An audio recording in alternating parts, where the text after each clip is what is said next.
Breaking news Hyderabad Osmania ఆసుపత్రి నిర్మాణంపై అధికారులతో సీఎం రేవంత్ రెడ్డి సమీక్ష సమావేశం ఏర్పాటు చేశారు. కార్యక్రమానికి మంత్రి దామోదర రాజనరసింహ, సీఎం సలహాదారు వేం నరేందర్ రెడ్డి, ప్రభుత్వ సలహాదారు శ్రీనివాసరాజు, ఉన్నతాధికారులు హాజరయ్యారు. ఈ నెల 31న గోషమహల్లో కొత్త ఉస్మానియా ఆసుపత్రి నిర్మాణానికి శంకుస్థాపన చేయనున్నట్లు సమాచారం. ఇందుకు సంబంధించి ఏర్పాట్లు చేయాలని అధికారులను సీఎం ఆదేశించారు. అధునాతన సౌకర్యాలతో ఉస్మానియా ఆసుపత్రి నిర్మాణం చేపట్టాలని, భవిష్యత్ అవసరాలను దృష్టిలో ఉంచుకుని నిర్మాణాలు చేపట్టాలని సీఎం ఆదేశించినట్లు తెలుస్తోంది.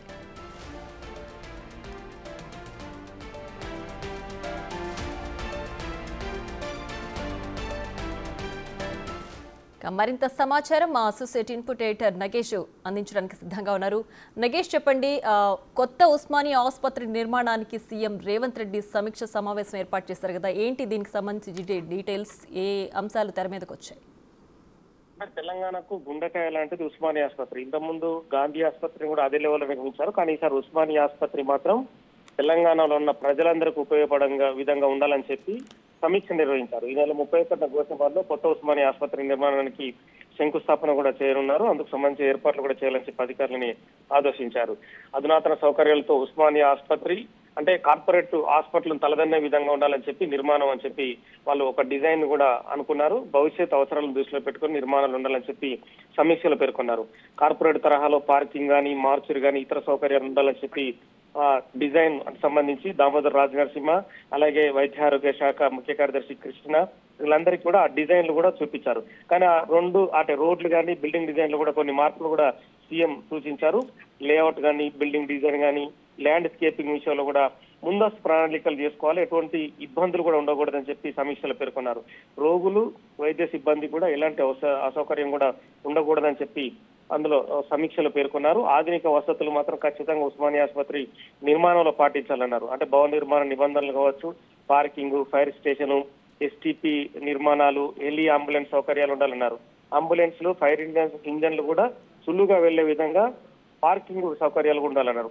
మార్చురీ కానీ, బాడీ ఫ్రీజింగ్ విషయంలో కూడా ఆధునిక పద్ధతులు పాటించాలన్నారు.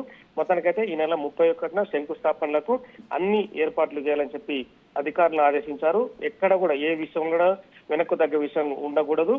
ఆసుపత్రికి వచ్చే రోగులు కానీ, సహాయకులు కానీ, పరామర్శకు వచ్చే వాహనాలు కానీ, పార్కింగ్ అండర్ గ్రౌండ్ లో కూడా 2 ఫ్లోర్లో కూడా ఉండాలని చెప్పారు. డార్మిటరీ, ఫైర్ స్టేషన్, క్యాంటీన్, మూత్రశాలలు, ఎస్టీపీలు ఇవన్నీ కూడా అన్ని క్లియర్ గా ఉండాలన్నారు. పిల్లలు విదేశాల్లో స్థిరపడుతుండడంతో వారు వచ్చేందుకు కూడా 2-3 రోజులు పడుతుందని, వారికి సంబంధించిన మృతదేహాలు భద్రపరిచేందుకు ఆధునిక సౌకర్యాలతో విదేశాల్లో ఉండే విధంగా మార్చురీ కానీ, బాడీ ఫ్రీజింగ్ నిర్మాణాలు ఉండాలని చెప్పి సీఎం సూచించారు. అత్యవసర సమయాల్లో రోగుల తరలింపులకు వీలుగా హెలి అంబులెన్సులు, హెలిప్యాడ్ నిర్మాణం కూడా చేపట్టాలని చెప్పి ఆసుపత్రి నిర్మాణానికి సంబంధించి అందులో డిజైన్ లో చూపించారు. ఎందుకంటే గతంలో ఏ ఆసుపత్రి కూడా హెలిప్యాడ్ నిర్మాణం లేదు, కానీ ఈసారి ఉస్మానియా ఆసుపత్రి భవన నిర్మాణానికి సంబంధించి ఖచ్చితంగా హెలిప్యాడ్ ఉండాలని చెప్పి సూచించారు. ఎందుకంటే ఒక జిల్లా నుంచి హైదరాబాద్ కు ఒక వ్యక్తిని అత్యవసర చికిత్స నిమిషం తీసుకురావాలంటే ఖచ్చితంగా ఆ వ్యక్తికి సంబంధించి హెలిప్యాడ్, అక్కడ నుంచి హెలికాప్టర్ పంపించి వాళ్ళని ఇక్కడికి వచ్చే విధంగా ఉండాలన్నారు. ఏదైనా ప్రమాదం జరిగినా ఆ ప్రభుత్వం కూడా అందులో పాలు పంచుకునే విధంగా ఆ రోగుల్ని ఇక్కడికి ఉస్మానియాకి తీసుకొచ్చి వాళ్ళందరికీ